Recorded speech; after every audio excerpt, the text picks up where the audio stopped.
Hello guys, welcome to my channel. ಎಲ್ರಿಗೂ ಚೈತ್ರ ಕನ್ನಡ ಬ್ಲಾಗಿಗೆ ಸ್ವಾಗತ. Friends, ಇವತ್ತು ಅನ್ನಪೂರ್ಣೇಶ್ವರಿ ದೇವಸ್ಥಾನಕ್ಕೆ ಬಂದಿದ್ದೀವಿ. ಯಾಕೆ ಅಂತ ಅಂದರೆ ನಮ್ಮ ಪಾಪುಗೆ ಅನ್ನಪ್ರಾಶನ ಮಾಡಿಸೋಣ ಅಂತ ಅಂದ್ಬಿಟ್ಟು ಅವನು ಸರಿ ತಿನ್ಸೋಣ, ಇನ್ಮೇಲಿಂದ ರಾಗಿ ಸರಿನ ಸ್ಟಾರ್ಟ್ ಮಾಡೋಣ ಅಂತ ಅಂದ್ಬಿಟ್ಟು ಮಾಡಿಸ್ತಾ ಇದ್ದೀವಿ. ಈ ದೇವಸ್ಥಾನ ಬಂದು ಅನ್ನಪೂರ್ಣೇಶ್ವರಿ ದೇವಸ್ಥಾನ ನಮ್ಮ ಮನೆ ನಿಯರ್ ಬೈ ಇರೋದು. ನಮ್ಮ ಪಾಪುಗೆ ಜಾಸ್ತಿ ಎಲ್ಲೂ ಹೊರಗಡೆ ಕರ್ಕೊಂಡೇ ಹೋಗಿರಲಿಲ್ಲ. ಬರೀ ಆಸ್ಪತ್ರೆ, ಮನೆ ಇಲ್ಲ ಮನೆಯಲ್ಲೇ ಇರೋನು, ಜಾಸ್ತಿ ಹೊರಗಡೆ ಎಲ್ಲೂ ಕರ್ಕೊಂಡು ಹೋಗ್ತಾ ಇರಲಿಲ್ಲ. ತುಂಬ ಜನಗಳನ್ನೆಲ್ಲ ನೋಡಿಬಿಟ್ಟು ಹೊಸ ಪರಿಚಯ ಎಲ್ಲ ಮುಖಗಳನ್ನೆಲ್ಲ ನೋಡಿ ಸ್ವಲ್ಪ ಕ್ರ್ಯಾಂಕಿ ಆದ. ಮಕ್ಕಳೇ ಹಾಗಲ್ವ, ಸ್ವಲ್ಪ ಜನಗಳಿದ್ದಾಗ ಆ ಥರ ಎಲ್ಲ ಸ್ವಲ್ಪ ಹಳೋದೆಲ್ಲ ಜಾಸ್ತಿ ಮಾಡ್ತಾರೆ. ಹಾಗೆ ಇವನು ಕೂಡ ಇದು ಮಾಡ್ದ. ಅವರಪ್ಪ ಏನೇನೋ ಟ್ರೈ ಎಲ್ಲ ಮಾಡ್ತಿದ್ರು ಸಮಾಧಾನ ಮಾಡೋಕ್ಕೆ. ಒಂದು ಸಮಾಧಾನನೇ ಆಗ್ತಾ ಇರಲಿಲ್ಲ.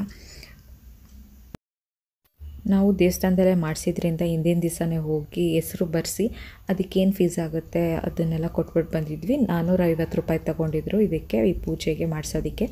ಅವ್ರು ಹೇಳಿದ್ದು ಬೆಳ್ಳಿ ಬಟ್ಲು 1 ಸ್ಪೂನು ತೊಗೊಂಬನ್ನಿ ಮತ್ತು ಬಿಡಿ ಹೂವು ತೊಗೊಬನ್ನಿ, ಅಷ್ಟೇ ಸಾಕು, ಮಿಕ್ಕಿದೆಲ್ಲ ನಾವೇ ಇಲ್ಲಿ ಕೊಡ್ತೀವಿ ಅಂತ ಹೇಳಿದರು. ಸೊ ನಾವು ಅಷ್ಟು ಮಾತ್ರ ತೊಗೊಂಡೋಗಿದ್ವಿ.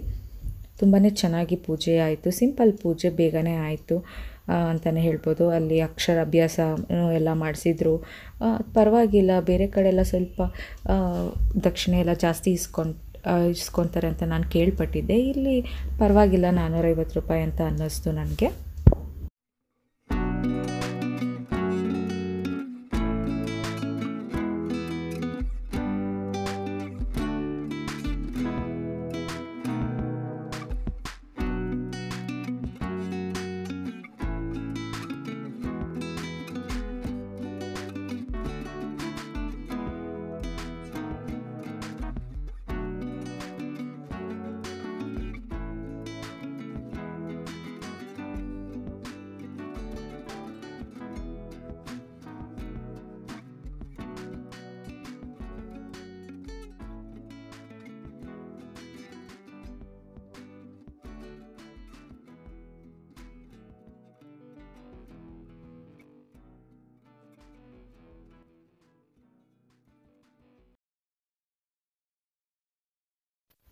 ಪೂಜೆ ಎಲ್ಲ ಆದಮೇಲೆ ಬೆಳ್ಳಿ ಬಟ್ಲಿಗೆ ಜೇನುತುಪ್ಪ ಮತ್ತು ಅವರು ಪ್ರಸಾದ ಮಾಡಿರ್ತಾರಲ್ಲ ಸಿಹಿ ಪೊಂಗಲ್, ಜಸ್ಟ್ ಸ್ವಲ್ಪ ಅನ್ನ ಹಾಕಿರ್ತಾರೆ ಅಷ್ಟೇ. ಒಂದು 2-3 ಕಾಳು ಆ ಥರ ಸಿಗೋಷ್ಟು, ಬಾಯಿಗೆ ತಿನ್ನಿಸೋ ಅಷ್ಟು.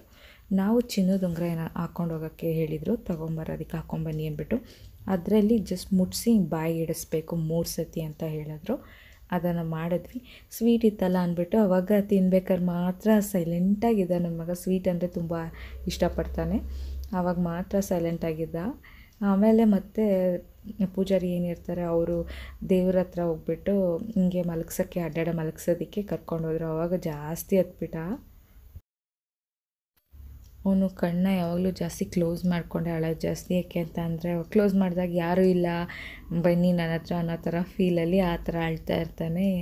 ನನ್ನೆಲ್ಲ ಬಿಟ್ಬಿಟ್ಟು ಹೊರಟೋಗಿದ್ದೀರ, ಒಬ್ಬನೇ ಇದ್ದೀನಿ ಅನ್ನೋ ಥರ ಅಲೋನ್ ಫೀಲಲ್ಲಿ ಅಳ್ತಿರ್ತಾನೆ ಯಾವಾಗಲೂ ಕಣ್ಣು ಮುಚ್ಕೊಂಡು. ಅದಕ್ಕೆ ಪೂಜಾರಿ ಅವರು ಕಣ್ಣು ಬಿಟ್ಕೊಂಡು ಅಳೋ ಅಂತ ಸುಮ್ಮನೆ ಅವನಿಗೆ ಇದು ಮಾಡ್ತಾಯಿದ್ರು. ಆಮೇಲೆ ಕುಂಕುಮ ಎಲ್ಲ ಇಟ್ಟರು. ಆಮೇಲೆ ಅಲ್ಲಿ ಮಲಗಿಸಿದ್ದು ತಣ್ಣಗಿತ್ತು ಅನಿಸುತ್ತೆ ಕಲ್ಲು, ಇನ್ನೂ ಸ್ವಲ್ಪ ಅಳೋದು ನಿಲ್ಲಿಸಲಿಲ್ಲ ಅವನು.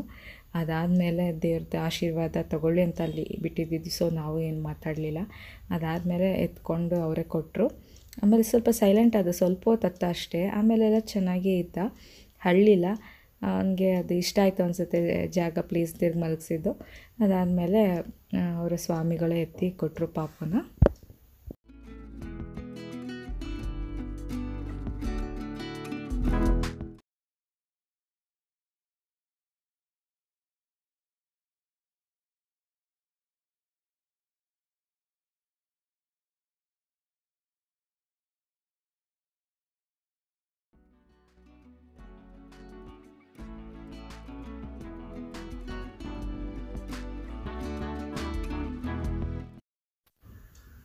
ಕಾಯಿ, ಹಣ್ಣು, ಹೂವು ಎಲ್ಲ ಅದು ಪೂಜೆಗೆ ಇಟ್ಟು ಕೊಟ್ಟಿದ್ರು, ಅವರೇ ಕೊಟ್ಟಿದ್ರು.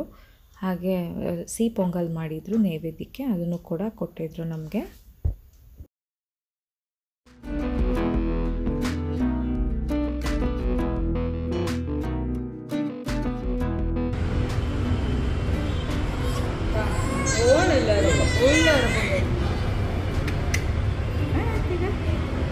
ಸರಿ ಆಯ್ತು, ಈಗ ಅಳು ನಿಂತಾಯ್ತಾ? ಇಲ್ಲ ಇಲ್ಲ ಇರು, ಆಯ್ತು ಆಯ್ತು. ಓನು ಪೂಜೆ ಎಲ್ಲ ಮುಗಿದ್ಮೇಲೆ ದೇವ್ರ ಹತ್ರ ನಿಂತ್ಕೊಂಡು ಎಲ್ಲರೂ ಪಾಪು ಇಟ್ಕೊಂಡು ಎಲ್ಲ ಫೋಟೋ ತೆಗೆಸ್ಕೊಂಡ್ವಿ. ತುಂಬಾ ಚೆನ್ನಾಗಾಯಿತು ಪೂಜೆ ಎಲ್ಲ. ಅದಾದೆಲ್ಲ ಮುಗಿಸ್ಕೊಂಡು ಮನೆಗೆ ಬಂದ್ವಿ. ಈ ಪುಟ್ಟ ವ್ಲಾಗ್ ನಿಮ್ಗೆ ಇಷ್ಟ ಆಯಿತು ಅಂತ ಅಂದರೆ ಪ್ಲೀಸ್ ಲೈಕ್ ಮಾಡಿ, ಸಬ್ಸ್ಕ್ರೈಬ್ ಮಾಡಿಕೊಡಿ ಪ್ಲೀಸ್.